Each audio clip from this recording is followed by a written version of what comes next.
What's up, everybody? It's your girl Erica from the Classy Climb blog. Doing a late night. I had to do this one. It is kind of about raw entrepreneurship, Lavar ball, and why I want you to keep your job. So many people have kind of fallen under the Erica, you're telling everybody to quit their job and just have their own business and start their own stuff. No, no, no, no, no. Let me make myself very clear. If you have a good paying job and you have vacations and you're putting investments away, I want you to keep your job, because the average American's making less than 50,000 a year, and that's their whole house. Really, the average American's making 28,000 or 32,000. I worked at Lowe's for many years and saw people who made 20 grand a year and their wife made maybe 30 as a teacher, and that was their life for years.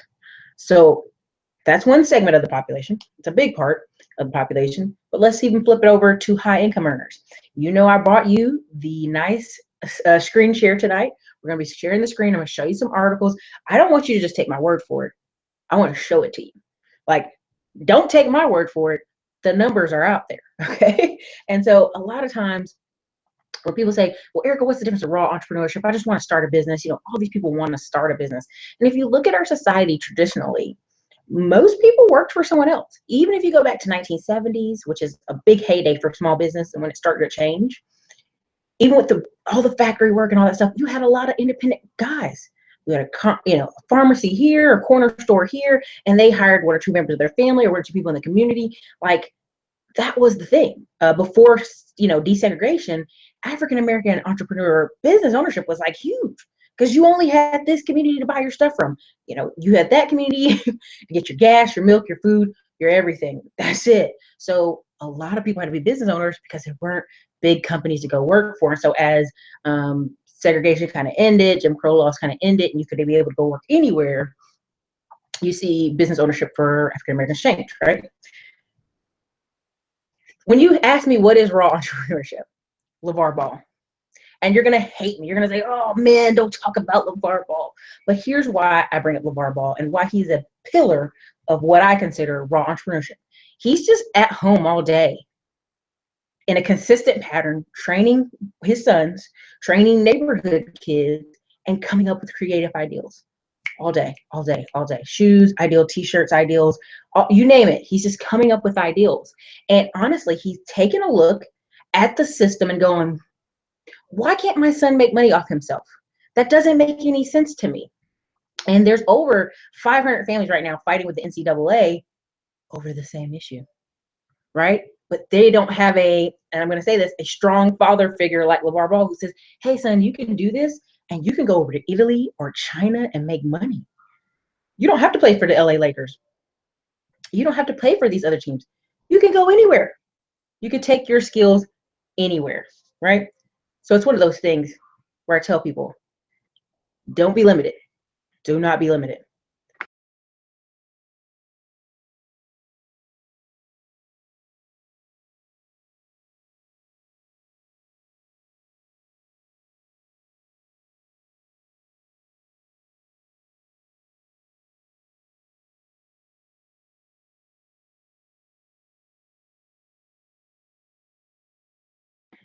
Okay, sorry about that. I think I hit the mute button. My bad, you guys. So, but we're going to shift over to screen share so we can talk about these things, because a lot of times people say, well, Erica, you can make millions working for yourself. You can make millions working for your boss. And that's true. If you're an engineer, if you're a high paid person, sure you can. But guess what? 30% tax hit everybody. Every time a man tries to say, Erica, I make 100,000 a year, I go, well, really, you make 64,000 a year after taxes. They don't like that. I don't really say that out loud anymore, but in my mind, I automatically think that because that's a big selling point. People say, well, I make 100,000 a year. Well, one, you're in a high bracket of Americans, and two, it's only like 7 million Americans that make over 90,000 a year. It's a very small number. Now, when you start talking about married couples, the top 20% of America who are making 90 to 150,000 together or even more, that's a part of society that's like 2 lawyers, 2 engineers, 2 Northeastern teachers, like who are in New York on New York salary teachers, right? Different level, like a whole different level, and they're in a different part of society. But do they feel wealthy? No. Here's why: investments, taxes, seeing them up. So let's First, hop over to Lavar Ball. I'm going to go ahead and share the screen for you guys. If you have any questions tonight, hey, feel free to ask them because I'm in that kind of mood. Let's see if we can get over here. All right, Lavar Ball. Okay, so this first article we're racing has Lavar Ball on it. Right, we're going to go back up to the top. As you can see, there's his stern face. He's trying to obliterate, I'm saying that word terribly, the system, and he doesn't care about your feelings because he doesn't. He knows people are calling him all kind of hateful names. Why? Because the guy who sticks his head up gets the hammer. You ever see the whack-a-moles when you have that game you go to fun, it's like whack-a-mole? That's what he is right now. You all these parents who thought of this ideal and it didn't turn out well for their son. He didn't make it to the NFL, and they go, man, we should have did that for our son. We should have made money off his name. That's why they're mad. They're totally mad because this is an ideal most parents, if they have children who have done their whole life in sports and are true talents, have thought about it. Like, man, how can I sell shirts? How can I do this? How can I do that for my children? So as you go down, as you read it, you know, people have all these opinions about him, but think about it. The best part of this whole article, which I want you to look it up for yourself, and this is the part that makes my heart jump. I have to tell you guys this. Ball's youngest son, LaMelo, I know the name's crazy, he may go down as the most famous high school basketball student ever. He has 2 years left in high school. He already has 2.5 million followers on Instagram, drives a Lamborghini, is the first high school player to ever have his own signature school, the MB1, and is selling it for $395, which is $100 less than his older brother, Lonzo Ball, who is actually LA Laker, right? So this part of the article, you know, I'm copying it for myself later, but why is this important to me? Because there are Asian American, there are Japanese, Korean, there are Middle Eastern families, there are Indian families who have businesses, and their young teenage children are already reaping the rewards off those businesses or are part business owners. I'll even tell you, when I'm in Austin, Texas, there are Hispanic people who are illegal, and they had to put businesses in their children's names. They've had to put homes in their children's names. So when you look at the children of immigrants, sometimes they seem wealthier because they have all these things in their name. Okay, so why is this important? Why am I pointing it out? The kid's already driving a Lamborghini. The kid's already winning. Now people are going to be like, no, that's not fair. He's like a paid athlete. Look at this kid. This kid's very 15. He doesn't even have face hair. Okay, so here's the thing. Who determines that he cannot be paid? Who determines this? Because if you guys don't remember when I talked about this earlier this year, there was a actual guy who owned a hedge fund. Let me get this straight. His father was part owner. He was part owner of a hedge fund. He was playing college basketball, owned his own business, and NCAA kind of turned their eye. They said, oh, you know, that's different. Well, how? Well, he's going to medical school, and he just decided to do the basketball team. But they're overlooking the fact that this kid makes almost $1 million a year from a hedge fund. So again, they're picking and choosing which things to go after.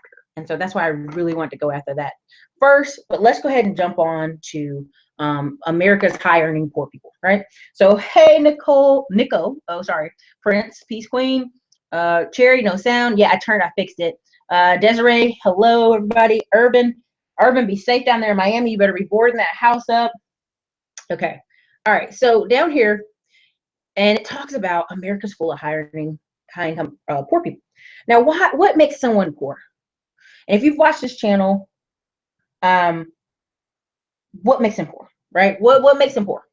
What makes someone poor in America is no investments. Now, people are going to say, Erica, no. What about somebody who has $1 million? What about a lottery winner? A lottery winner who wins $7 million and just blows the money in 5 years. Were they wealthy? No. They were rich, which is a temporary position, but they were not wealthy. Wealthy is investments, right? Wealthy is make money while you're not working, and it makes it generational income. Now, so let's look at this. Now, what happens when I talk to you? I just said about guys telling me they make $100,000 a year, and I go, "Oh, you work a job or you own your business?" "Oh, I work a job." Well, immediately, I already know 30% of that went away, and they're actually back down to $70,000 a year or less after taxes, regardless of the state they're in. And at that point, if they don't own anything, if they only just have a nice car, they don't have any investments. They lose their job tomorrow, all that goes away. So, okay, let's go down here. And it talks about The medium American household is 55,000. We've already talked about this ad nauseum here.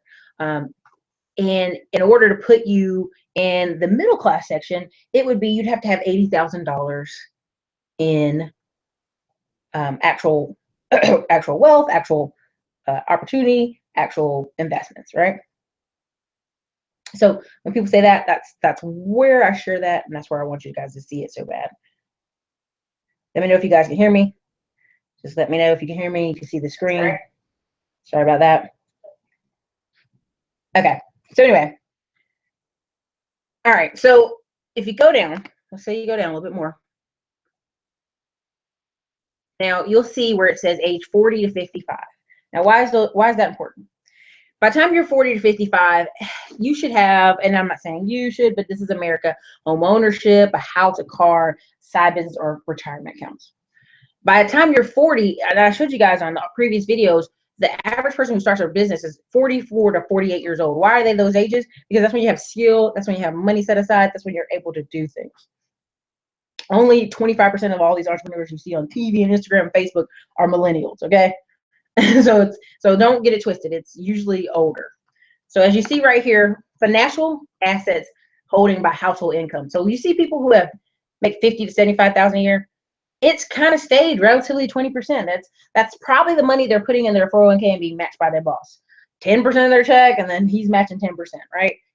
Now look at the person who makes 75 to 100,000. It's a completely different chart, right? They're up here at $40,000, then they're up at $80,000, sometimes more, sometimes less because of the economy. But it's a different, you know what I mean? It's a whole different part, right? It's a whole different part. So as you go down the list, you can see your income makes a difference. Now, this is people's financial asset holdings, excluding retirement accounts, right? It's just like, this is without their retirement accounts. See how the numbers went back down? See, before it was 80,000. You know, I love when people tell me, Eric, I got $1 million in my portfolio. Don't trust me. I've had engineers tell me, oh, I've got $1 million in my 401k. But they don't realize that if a recession comes and the stock market crashes, cutting in half. It's cutting in half. It is not going to be what they thought it was. So again, when you don't have any savings, again, we already know Americans, if they have an emergency, they can't come up with $1,000. That's 76% of Americans. They can't come up with $1,000 unless they sell something. So again, I just had some surgeries, and I was just telling people, I had to pay up front. I had to pay my copay up front. And you know, people have probably delayed surgeries or delayed activities because they cannot pay up front. Probably a lot. So here's the next one. It says you can become wealthy working for someone else. Wealth management is important, and it is. And I'm not going to sit here and knock people who get up and work a job every day. Some people work best inside systems, but here's the point of my whole channel. Some of you, if you're on this channel, you may have lost a job. Have you been laid off? Put it in the comments. If you've ever been laid off, if you've ever started a job and then got fired real quickly, that's no joke. It sucks. And it shakes your income. And so I've always on this channel been like, you need to be able to hustle on the side or have some kind of side income to get your money up. I'm not saying you all have to start business, but some people should have a place where their money goes and grows. And for some people, that's real estate, one rental property at a time. For other people, that is, you know, their wife sells stuff on Etsy, they sell stuff in yard sales, or they sell stuff online sometimes. They have different ways of going about it. So again, sliding down here, this guy said what we exactly said. Save 20 and invest 20 to 30% of your income. In China, that is the norm. 30% of your income is the norm. Why? Because they have a shortage of women. And in order to stand out as a guy, you have to show her and her family, look at all this money I've saved up, and I can get us our own place, and I have money, because China is not cheap. So that's the norm in other countries. But if you look over here, that's not the norm. I remember telling you guys when I worked at Lowe's offered you a 6% match, and people had been working there for 10, 20 plus years, and the company had to force people to match. They're like, look, if you don't choose, we're going to automatically choose 1% for you. You're going to put 1% of your paycheck away for you, and we're going to match that 1%. That's sad, because there were some people who had thousands of dollars because they've been working at Lowe's for so long. Even when I worked there, I maxed it. I maxed as much as I could. And when I left one time, I had $1,200. I was like, woo, right? Wasn't a lot. And I actually went back to the company after that, but it was something to show me that it worked. Putting money away worked, right? So here's a big part. Salesforce is an engine for most companies, right? Salespeople and engineers will say they build the world. Salespeople sell the world, right? So that's just is what it is, right? So put in the hours, right? So this thing is talking about 51 hours a week, and people start putting that money away, develop a niche within the company. Like basically this article is talking about being valuable. They take on responsibility, they have patience, they have cool, calm attitudes. I have a friend, he went and worked for a company, he had a bad attitude. He was a short guy, they wouldn't hire him to management, and he was going off on people. And they ended up having layoffs, and they offered this guy, a young guy, a severance package. And he took it, and he was like, yeah, I'm cool with that. But then he realized my behavior kind of walked me out the door. And so when he got a chance to come back to this company, he's been on his best behavior because he knows, he can go anywhere and make a ton of money. But the thing of it is your reputation. If you have a bad reputation, if you have a bad attitude, people do not want to work with you. That's just the truth. People do not want to work with you. Another one, Marcus Lemonis. Have any of you guys seen The Prophet? Click in the comments if you've seen the show The Prophet. If you've seen Marcus, he's pretty cool. I've seen him on some radio shows. Like he was on a black radio show one time. He was kind of flirting hard with the woman. I thought it was hilarious. But let me know if any of you guys have seen The Prophet show or CNBC, Blue Collar Millionaires. Put that down in the comments so I know I'm not like alone watching that. Just let me know. And Rain says his shoes are really pricey because he doesn't have to compete. He really doesn't. He doesn't have the same sales channels, but also once you kind of have a cult classic kind of material, like which I don't think his shoes are there yet, but like there's some people who are like cult classics, and then people will buy them, regardless of the price. And then also invest consistently. Yes, build wealth. That's very true. Shark Tank. Yep. Great show. Mm-hmm. All right. So Marcus Lemonis, working for someone else is the first key of being a successful entrepreneur. Now, why is this true? This is true because you need to learn under somebody, depending on the thing it is, right? Because there's a guy who went weed and long. He went to prison for many years. His father died while he was behind prison. He made a pact to himself. When he left prison, he would have, he would do right. So he could see his son. He wouldn't have to go back to prison, and he'd have a good life. Well, he went and asked everywhere, all around town, please hire me, please hire me. No one wanted to hire him. Finally, he goes and gets hired by an AC company, and he becomes their #1 salesman, the best salesman for the next 2-3 years. And guess what he does? He goes and opens his own AC company. Why? Because he had learned everything he needed to run the business. Now, could he have done that from scratch? No, he wouldn't know how to work customers. He wouldn't have systems. And that's the key about business ownership, systems. Many people talk about, well, Erica, I'm hustling. I'm driving Uber. I'm doing this. I'm doing that. And those are hustles. Why are they different from an actual business? Because you'd have to, can someone take your place? Can you delegate those things? Are those things other people can do? Because at some point, to grow a company, it has to be more than you. Now, are there people who do Amazon FBA and all these other things, and it's just them boxing up everything? Yeah, but at some point, they run against time versus manpower.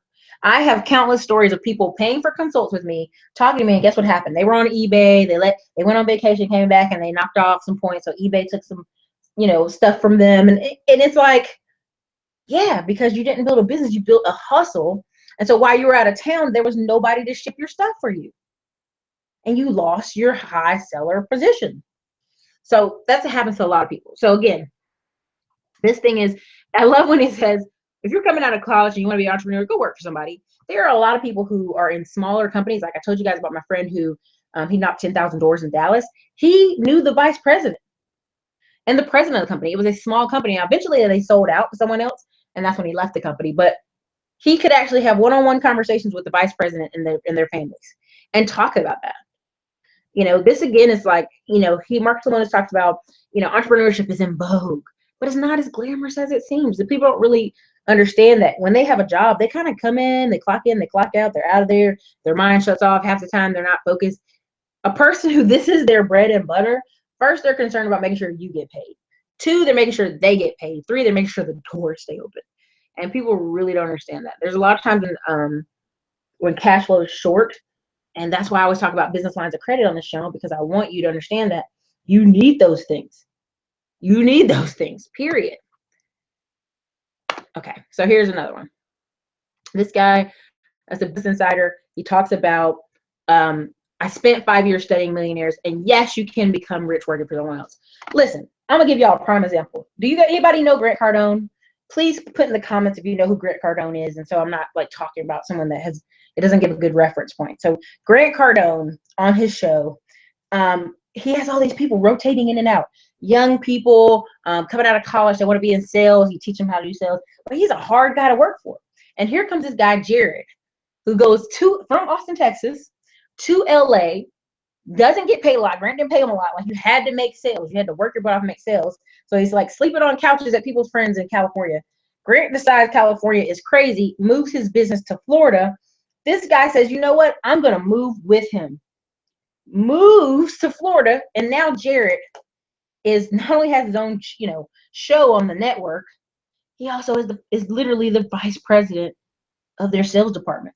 And this is a guy only been with the company maybe 4 or 5 years. Almost fresh out of college, right? Almost. Now, could he have just stayed in Austin and worked for sales companies there?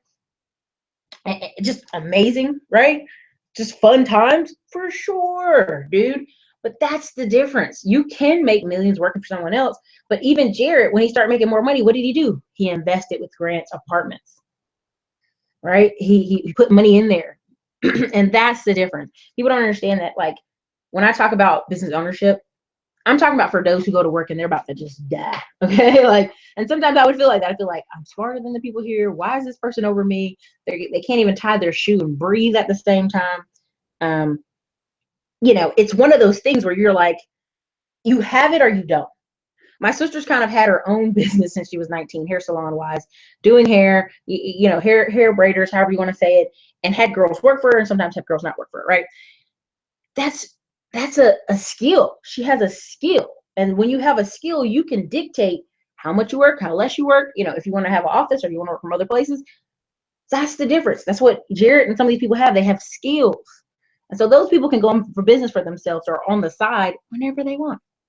That's the difference, people. So again, this guy said, I spent 5 years studying Millionaires, and you can make money, but you can. So look, it may take a little bit longer, but you got to realize, like, it said 233 wealthy people, 177 of them are self-made millionaires.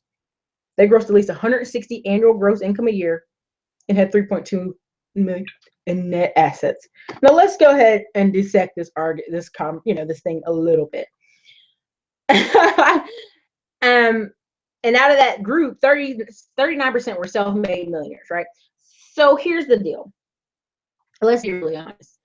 When you get to 160 annual a year, you're in a whole nother level, right? And some people in New York or Pennsylvania, Connecticut, Chicago might be mad at me, like, no, that's not a lot of money, but it is. It's a high money if you're in Georgia. It's a high amount of money if you're in South Carolina. It's a high amount of money if you're in Texas. It's a high amount of money if you're in the Midwest, okay? Because people who make that type of income, can have other options. And when you have money, you have options. Now, what do I mean options? These people can invest in properties. They can invest putting high numbers of money away into their stock portfolios. And so that adds to the investment column, which adds to them being self-made millionaires while working for someone else. But again, you got to be a rock star. You're not going to just come in a company and half-ass your work or work in real estate and be a real estate agent and think, I'm just going to make $100,000 a year. Like you got to put in work. So people who are already making that level of income, which is like maybe 3 million people, they're already a special breed of people. So again, this article says what we just talked about again, saving 20-30% of your income. Work for a big company, sales commissions. I mean, it's the same kind of conversation.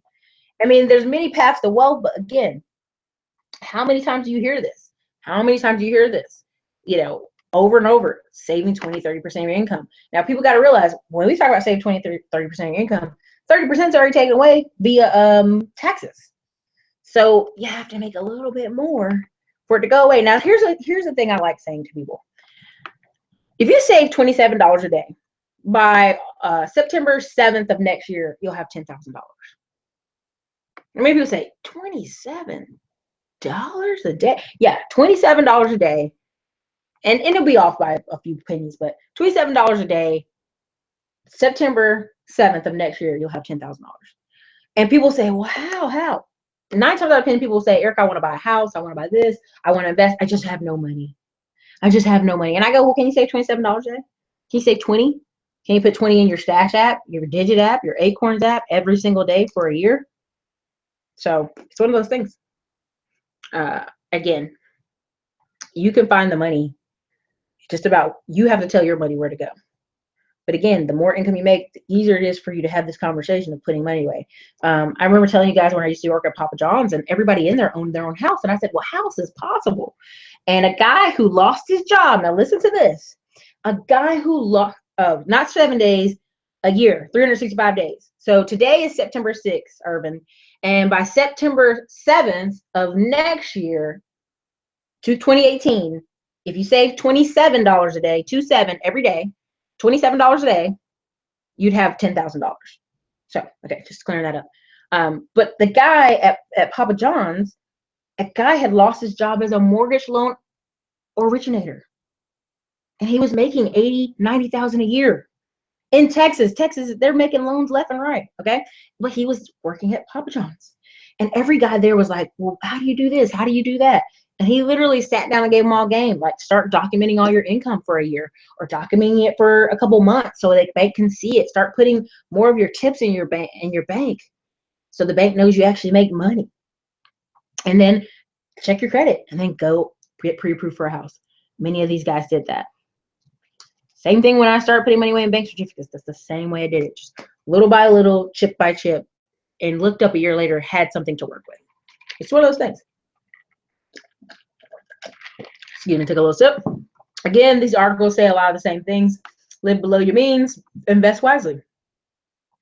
Take over a business. I actually know a guy who's worked for a company for over 30 years. He's going to actually take over the business because the son doesn't want it. You know, that's sometimes happen. Your children will not want what you built if you haven't invested them in it. But I will tell you, when I went to college, some people came back home and they worked for their dad in insurance or their AC company or their construction company. And so they had a job. They left college with a job.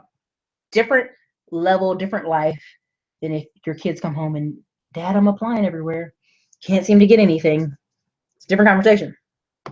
So anyway, and again, it says talking about starting a side business. Again, if you have a side income business, that just brings you an extra 20 to 30 grand a year. And you can just use that to either pay off debt or buy or invest. That's a really different life. You know, sometimes $20,000 will put people in a whole nother tax bracket, depending on where you are currently. All right. So this one is not like me pandering, but it's talking about women are owning more and more small businesses, but they're smaller. So again, sometimes they don't have a lot of employees or it's just them. And I think the reason why is you have a lot of women who are they getting in their 40s and 50s. If they didn't kind of come back in the workforce with a high skill after the kids went away to college, it's kind of tough, right? And I even know some women who clean houses, but they have their own list of clients. They have their own clients. They do their own thing. There's a certain number of houses she works on, and she's been in business for years. I know a few other ladies who do other things. You know, bake cakes, sell foods, plates, do different things. But the key here is what they're seeing on average is they're smaller. You know, what we'd call not a hobby business, but more than a hobby, enough to make enough income for themselves, right? And a lot of Black women are opening business. But again, I think this comes with, there's always been a lot of Black hair salons. There's been a lot of Black healthcare businesses. If you go look at blackdemographics.com, it shows you where a lot of people have construction companies. They've had farming companies. They've had medical supply companies, just companies that seem everyday boring, you know, blue collar millionaires show like, and they're just growing. You're just knowing more about them now. All right. So next article, this one's like trends in minority business owners. I actually don't even want this one right here. I'm going to get this one off, but I'm going to show it a little bit. Basically, a lot of them say barbershops, beauty shops, all those things no longer dominate. Now, here's why I think this is funny.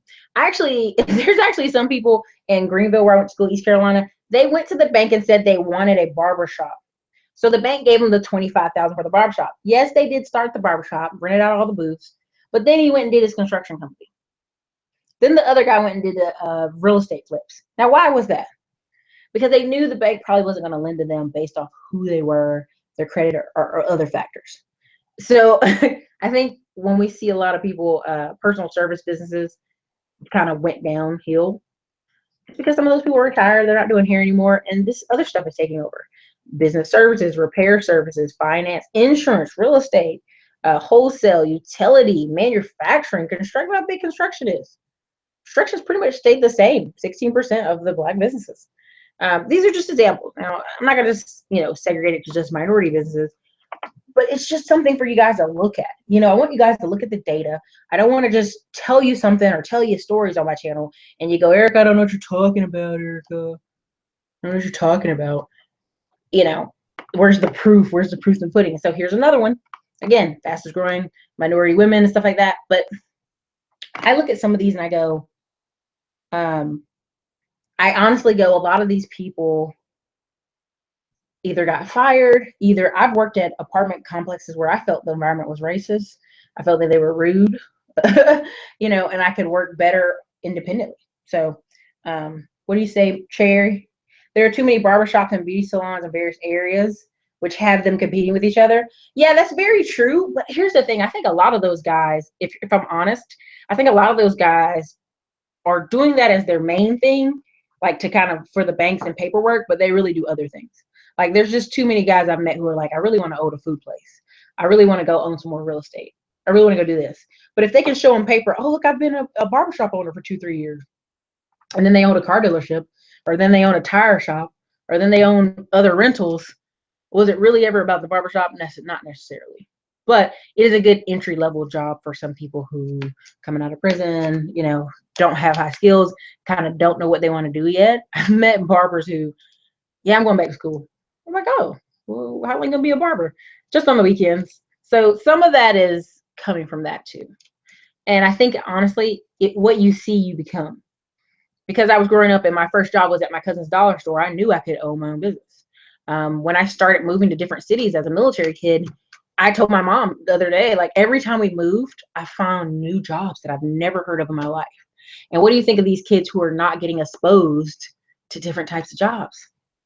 They're just not getting exposed to different types of jobs. So they don't know what type of typically to do. And I think college helps with some of that, but I also think community college does a great job because you can be exposed to a ton of different jobs. Like, you ever see the handbook at community college sometimes? I've had kids go in there and look at it and go, well, I want to work at this, and then go look at the handbook and realize it's going to take me 3 years to do that. I want to do something in 6 months.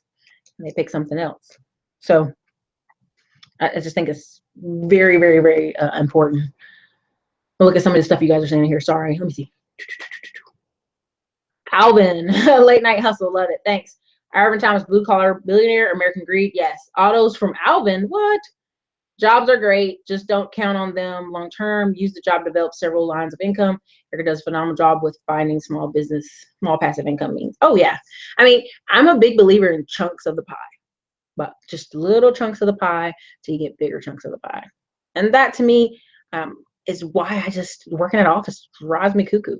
When you start to, I think what happens is a lot of people are working in jobs and they're not passionate about the jobs. You don't need to be super passionate about a job. What is the purpose of your job?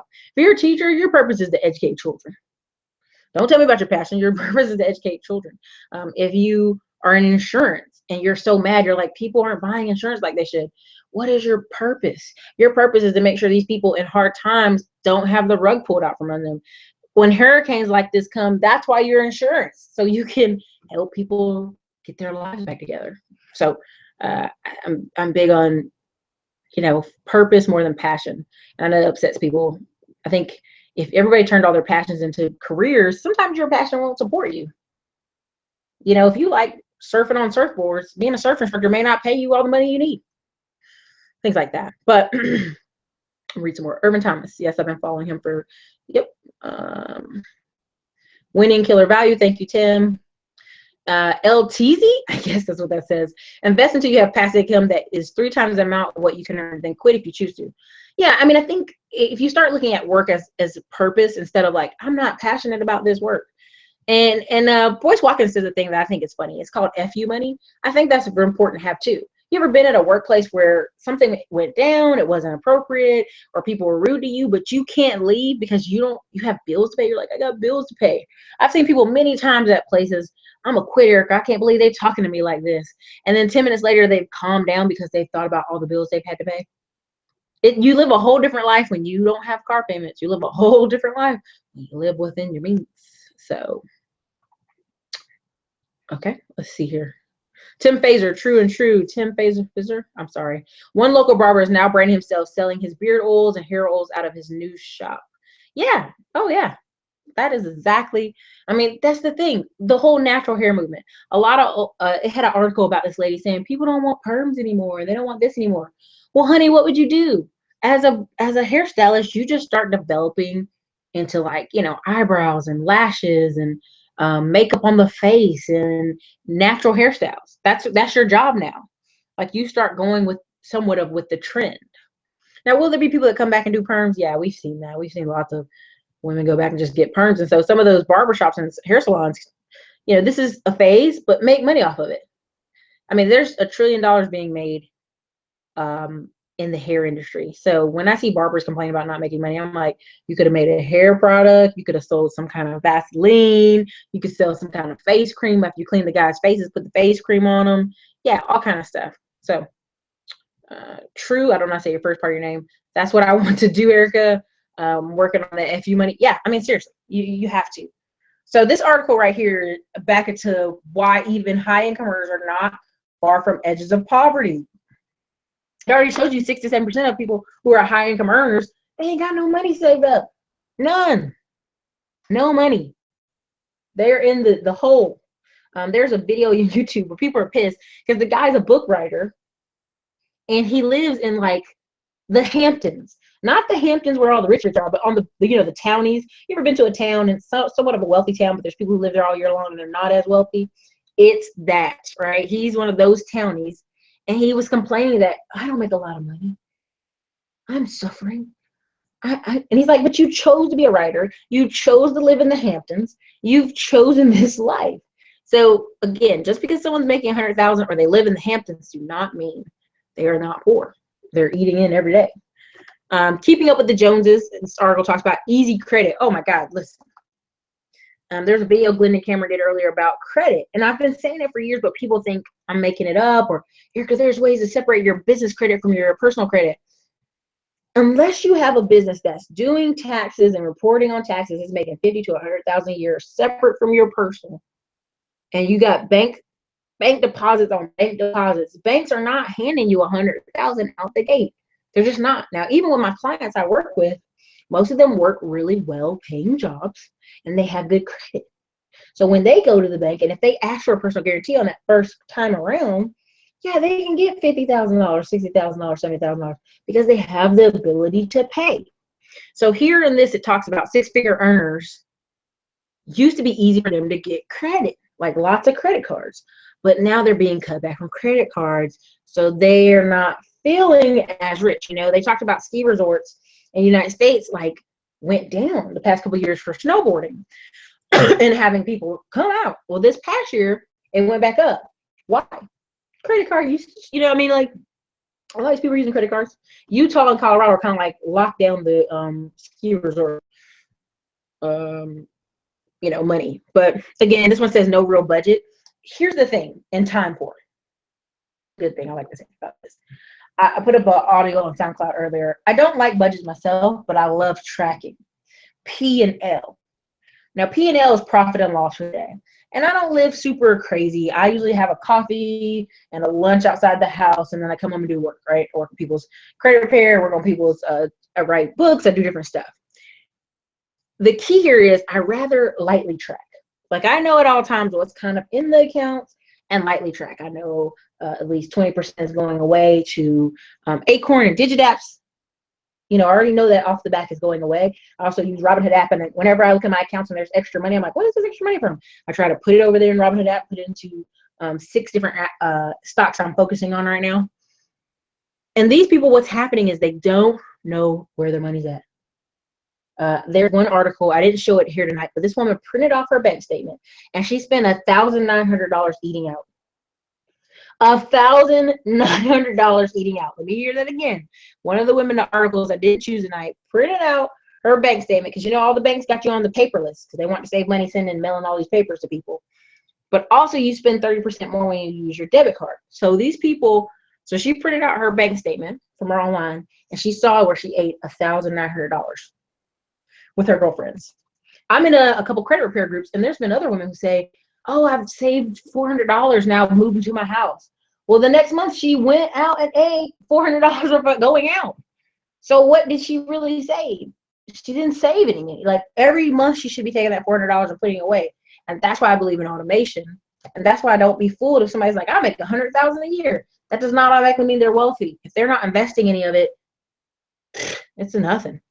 It's nothing. It's almost worse because they can get in a bigger debt, such as bigger cars, bigger bigger houses, and if they lose their job.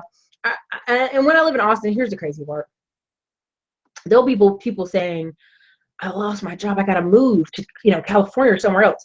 I'm sorry, if you're making $100,000 a year and you lose your job, you have to move immediately. What is the difference between you and a guy making $50,000 a year, or even $30,000 a year? None. It really isn't. I mean, if you make that much money and you can't sit in your spot where you're at for a while, you don't have 6 months of savings, that's a bad spot. Yeah, it's just a terrible spot. So yeah, just because I'm a higher income earner, this one here, just is another article talking about high income earners living paycheck to paycheck. So I always tell people the first things first is, find out how much you got coming in and where is it going. Because you'll be amazed where people have, $300, $400 cable packages. When they call me, people will have car payments that are $800, then their insurance is $200, and then their gas and everything is another $200. So you got $1,200 going out to your car alone. Then you're not even talking about eating out. You're not even talking about other stuff. You got to know where the money is going, and that's why I like Digit App and Acorn App more, because people like swiping their debit card. So every time that woman, even though she spent $1,900 on food, every time she swiped her card, if she had Acorn App, the change would be going away. We used to all have cash, and every time we come home, we throw money in a change jar. And I showed you guys the article of the old man who the insurance company was not going to renew his insurance. And they said, why? He's got 27 giant water jugs of change in his house. And he's like 80 years old. He couldn't carry them out. He was so old, he couldn't carry them out of his house. So the insurance company was like, dude, we're not going to renew. This is a fire hazard. This is a thief hazard. So literally the bank and some people in the community came to his house, carried the buckets out of the man's house, put them in trucks, drove it to the bank, and the bank actually helped him process all the change and put it in his account. Now, it didn't tell you how much the old man had. It didn't want him to get robbed or anything like that. But think about that. You have so much change in your house, the insurance company comes and goes, oh, heck no. We're not insuring you. This is crazy. So let me look at some of your comments. Tim Pfizer, he's using Instagram to sell it to get people in his shop using his oils. Love the idea of passion plus purpose equals profits. Oh, yeah. I mean, if you guys, there's a book, The One Thing by Gary Keller. If you grab that, even if you go down to what is your why? Why are you doing this? And if you ask some people, they're doing it because, well, my mom always said this, or my uncle always said this. And it's like, what? Or I want to show my wife's family we make money. And it's like, who are you doing that for? Who are you doing that for? Ray, no, I live in Texas. Even if you make $100,000 in Texas, it's still 30% going out for taxes. What people don't realize, in Texas, we have some of the highest property taxes in the whole United States. Texas loves telling people there's no sales tax, there's no state tax, but on average in Texas, it's $3,000 for property taxes, where the rest of the United States is about $1,000. Yeah. So, and I know in Austin, there are people lose their homes because they're paying $10,000 a year in property taxes, and they're not big houses. They're downtown, and downtown's blown up. And so now they can't even afford to live down there. Yeah. The whole Texas thing where they try to act like we don't pay no taxes. It's a sham. So between your toll rolls in Texas that you'll drive every day, your sales tax, that's still 8% at every single store. Yeah, Texas loves putting this big, like, we don't got no taxes. And if you can see the faces of people at H&R Block, like, I don't work there anymore. I worked in North Carolina H&R Block. But if you look at the faces of people at H&R Block in Texas, it's comedy. They look like, what? But I'm in Texas. But what do you mean? And they're like, honey, your property tax is like $4,000. The sales tax, the toll, if you drive, there's certain neighborhoods in Texas that live near toll roads. Now you can get a homestead exemption and some other stuff, but 9 times out of 10, like, you live by a toll road, you're paying toll every single day. Every single day, whether you go home or go not. So that stuff adds up. 8% sales tax on your food. I mean, I love when people try to act like, well, that's not, we don't have taxes. So, oh, New Jersey's notorious, my race. New Jersey's the worst, right? Well, the thing is, people leave New York, go to New Jersey, and then they still don't save money, right? Or like right now, a lot of people are investing in New Jersey commercial buildings and residential, and so it's making New Jersey more expensive. But as far as young people 19 to 27 are leaving New Jersey's in high droves. They're just out of there. They're going out of there. Like it's like they're at a negative for young people. The only people they're getting to New Jersey is from people from New York who can't afford to live in New York, and some people who are looking for cheaper in New York, right? So, because everybody that's living in New Jersey just can't live in New York. Some of them are choosing to live in New Jersey. They want suburbs, some areas are improving, different things like that.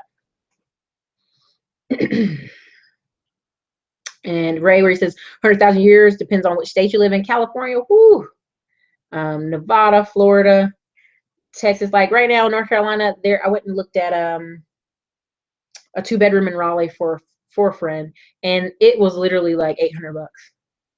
The same exact square footage 2-bedroom in Austin, Texas would be like 1,600. Literally double the income, double the price. So it all depends about the city and the state you live in. Dallas and Houston, a lot of people used to live in Houston.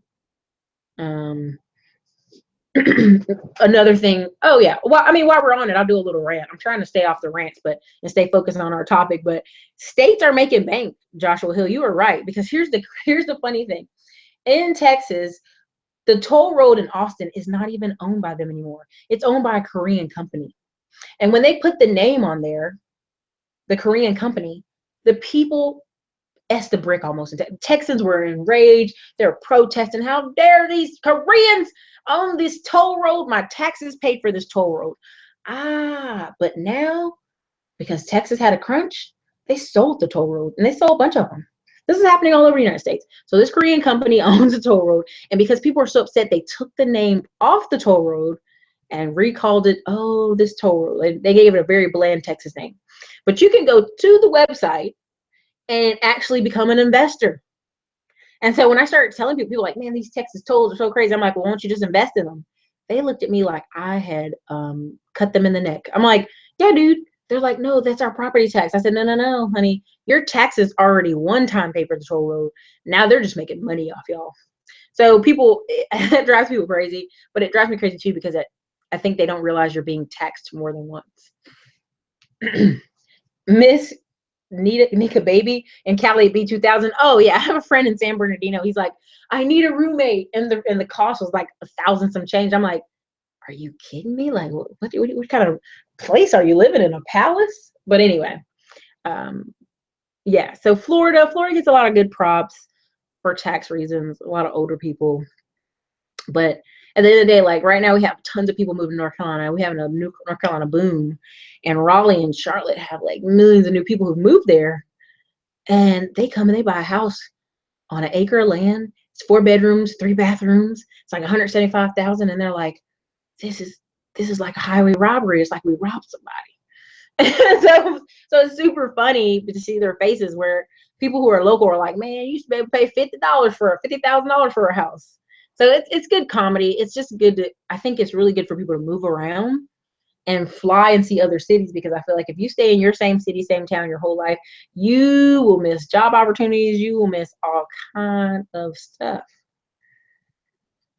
Tim Fraser, taxes and cost of living here in Hawaii is crazy, but it's how you view money and how it works for you.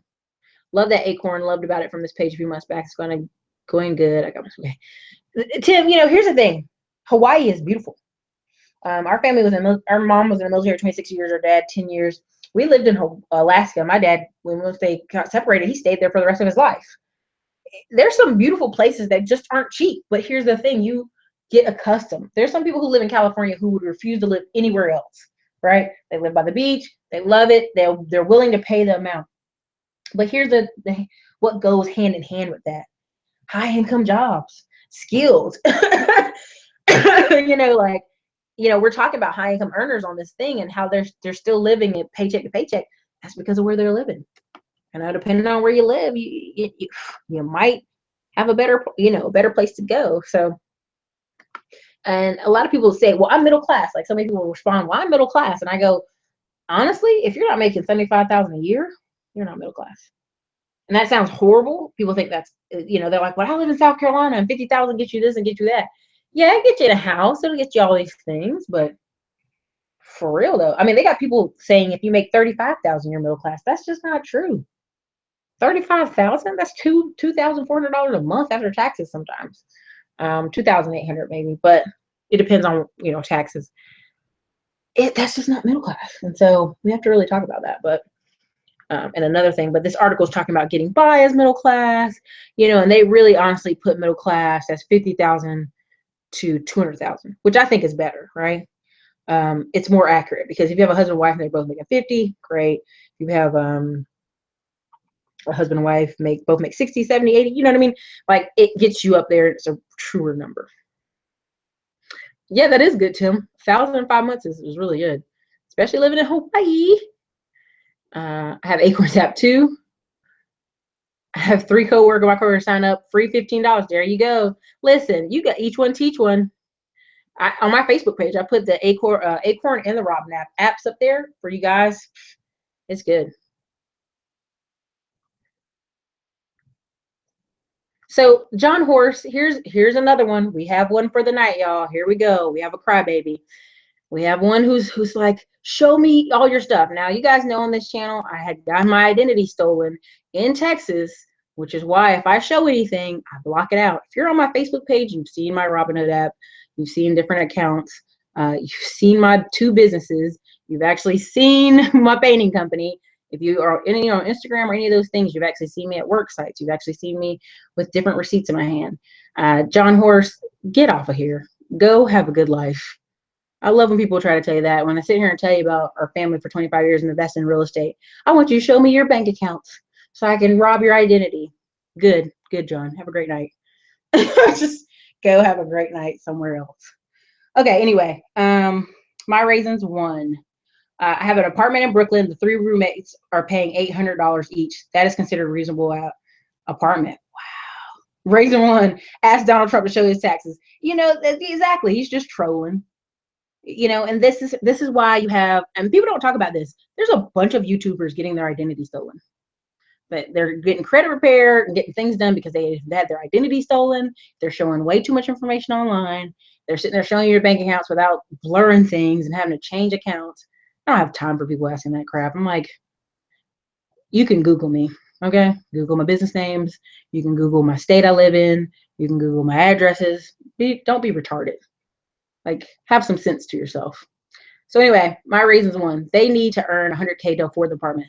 Yeah, I believe that. And that's in Brooklyn. Whew. I mean, I've seen so many things about Brooklyn lately that I'm like, that was a gold mine waiting to happen just as New York started turning around. So Tim Fraser, low class in Hawaii. No, man. Listen, if you're in Hawaii, I tell people you're living the dream. You get to wake up every day to islands. But here's the thing. As you go through, this whole article is about getting by as middle class. A lot of people. Trolling, go kick rocks. You guys are awesome. So what's behind the cash crunch? A lot of it is student loan debt. That's what, if you go article by article, it's student loan debt. It's getting the new cars and new cars. If you guys saw that video, I talked about how people were buying pickup trucks for $40,000. New pickup trucks for $40,000. And a lot of the guys weren't even owning companies. They just wanted them for looks. Like, they just wanted a truck.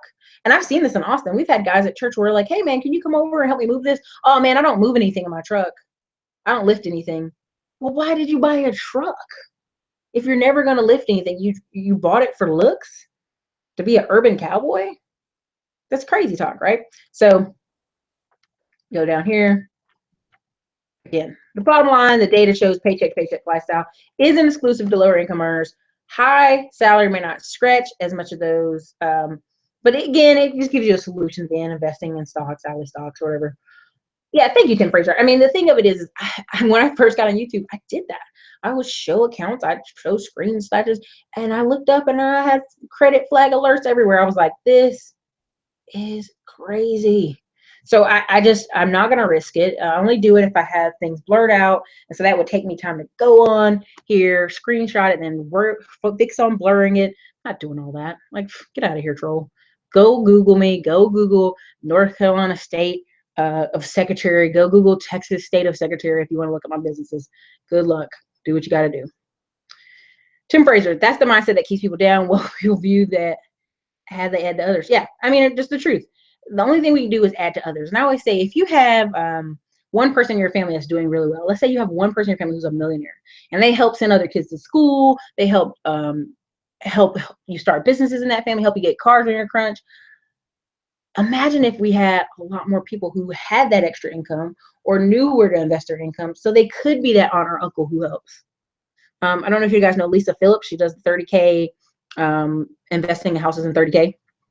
Anyway, so she has like, I think 6 brothers and sisters. So anyway, one sister's kid did something silly, stole something out of a store, and they were going to take him to jail for $250. And her sister was like, I just don't have $250. $250, y'all. Think about that. So she, who only owns 4 rentals in Virginia area, and one in Ohio, literally had to wire the girl $250 so her kid could get out of jail and he wouldn't have this on his record. And I tell people that's what's going on with a lot of people's records you're seeing. Their mom and dad are poor.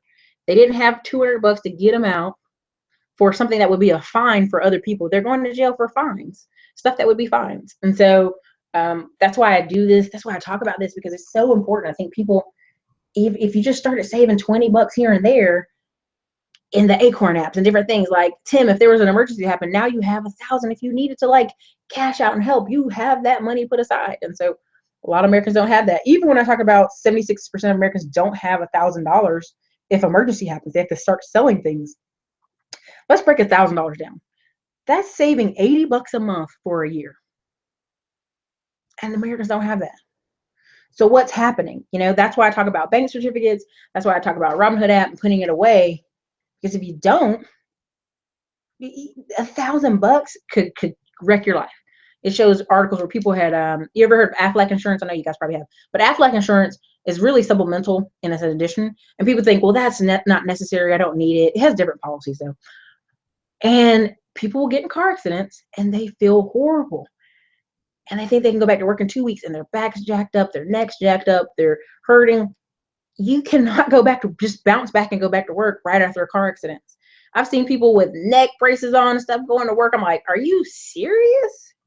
Like, that's crazy. Yeah, they don't have 76% of Americans don't have liquid $1,000. So, I mean, it was, I mean, basically the article, the people always ask them in the survey, well, what would you do to get $1,000? And people are like, I'd have to sell something. I'd have to take something out of my house and pawn it. I'd have to like go reach into my, like some people have investment accounts. They'd have to go into their investment account. But even when you go in your investment account, sometimes that takes 3 days to a week. If any of you here have a maximum funded insurance, term insurance, or investment accounts, you know, Fidelity, those people, they'll make you wait. They're trying to prevent fraud. So they're like, yeah, we'll get it to you in 4 or 5 days. And that's just the way it is, right? So I just had to share that. I think it's really important. And a lot of people, entrepreneurship seems sexy, it seems flashy, everybody's doing it. And the reason people who are working jobs and they hate that or they're mad about it is because they're not winning. When you feel like you're not winning, you come on people's stuff and you whine about stuff and want to see pictures and want to see different things. That's what that's about. That's where that comes from. Feeling like other people are winning and you're not winning. Sorry about that, you guys. I have a little cough coming up this week. Okay, Tim Fraser. True student loans is killing me. $67,000 in whole. Whew, but pimping it. Loan forgiveness in 8 years. Winning. Yeah, I mean, loan forgiveness is a big deal. If you work in lower income communities as a teacher, as a corrections officer, as a police officer in low income communities, like you actually can. There's a lot of states that do loan forgiveness in 3 to 5 years. Ray Cherry, thank you. I'm pretty good at smelling BS and scams. I just heard raw, no frills advice on this channel. Thank you. I try to give you guys and the reason I started doing this channel was when I had my first job at 14 with my cousin's dollar store, and this wasn't like a franchise dollar store. This was like he bought stuff from China in boxes and wholesaler sites and opened up a store. I mean, it was crazy. And like as looking back on a kid, I thought it wasn't a big deal, but now I realize how many people can say they worked at their family's business for their first job, just one of their family's businesses was their first job. How many people can say their cousins bought the houses beside their mom and can control the rental property beside their mom for over 15 years? I mean, not many people can say that. And so I remember when I started talking to people at college and school, I had a professor was like, please come back to class and debate, because you have people in here, some were poor white guys, some were just people that just weren't exposed to other people. And if you don't share your story, then how can people know that's actually real? Real people are tied to that. So anyway, I'm going to finish reading some of these and we're going to wrap it up for the night. I just had to do this late one because I thought it was really important. There's a lot of people on Facebook whining like, everybody's starting a business. Everybody can't do that. I don't want you to. I don't want you to start a business. I want you to put money away and keep it 100. Mr. True, he said, I spent 3 years in Hawaii, was U.S. Marine Corps. I don't even know how to say that, Bay, Hawaii. Our family's doing our corporate vacation this year in Hawaii. So ever since I was 15 years old, we've been doing corporate family vacations every year, Thanksgiving for like the day after Thanksgiving for 7 days. And the reason why I share that is because some people are like, what? I think it's so important if you can get your family to go on a corporate vacation or write it up in your business expenses or whatever. I mean, I've had a great life since 15, and this year we're doing Hawaii for 2 weeks. Whew, it's going to be long, but it's worth it because with Carnival Cruises, any of those, you can actually just put $100 down and pay on it till it's time to go. So, Joshua Hill, would it be worth it to start a small non-trade biz, like basic web design, social media biz set up in this current market? You know, if you have a skill, Joshua Hill, you can always tell other people. I mean, like, it's word of mouth. It's also marketing. You know, who can you start talking to, right? Who can you start advertising your services to? You know, sometimes I tell people, if you find if you go and see other business websites and they don't look that great, you just start messaging them like, hey, I have really great flexible prices. I can work on your site for A, B, and C. Yeah, thank you guys for your service, man. I have 2 friends who are Marines and they're like, you're never a former Marine. You're always a Marine. I'm like, all right, crazy man. Tim Fraser, my brother's a Marine. Whoop, whoop. Yeah.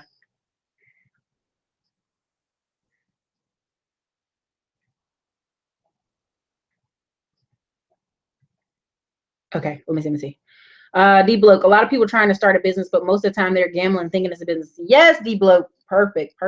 I mean, look at this article. I went back to the first one where I talked about Lavar Ball. Look at him, merchandising, just coming up with stuff. He's coaching kids in the neighborhood. He has systems. This isn't like he's just a crazy man. Really, what he's doing is crazy amounts of marketing. Am I going to yes, I think so. I think we're hitting, I don't have the paper in front of me, but we're hitting several islands. And then we're on the cruise boat that goes all the way around it. So, and then we also stop at somewhere in Mexico on the way back up. So, yeah, definitely you guys hit each other up for sure on LinkedIn. I think this is a really, so if you guys don't know, October 27th, I'm going to look at a calendar and make sure I'm telling you right.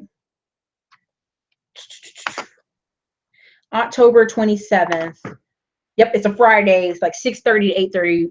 Andre Hatchett, me, and several people in the Dallas market are going to try to do a meet up, a mixer. So if you can make it, make it. I'm also going to try to go to Atlanta and go to one of Juan Pablo's mixers because I've worked with Juan Pablo and interviewed Juan Pablo, and we've done all this stuff online, but never in person. So if you're in those areas, just let me know. All right, you guys, we're going to wrap this up with just a late night conversation because I just think it's important. A lot of people are thinking people are forcing them to do something I'm not trying to force them to do. So anyway, all right, everybody. You guys look each other up on LinkedIn, message each other. I'm going to close this out. So if you do, go ahead and do it. Later, Gators.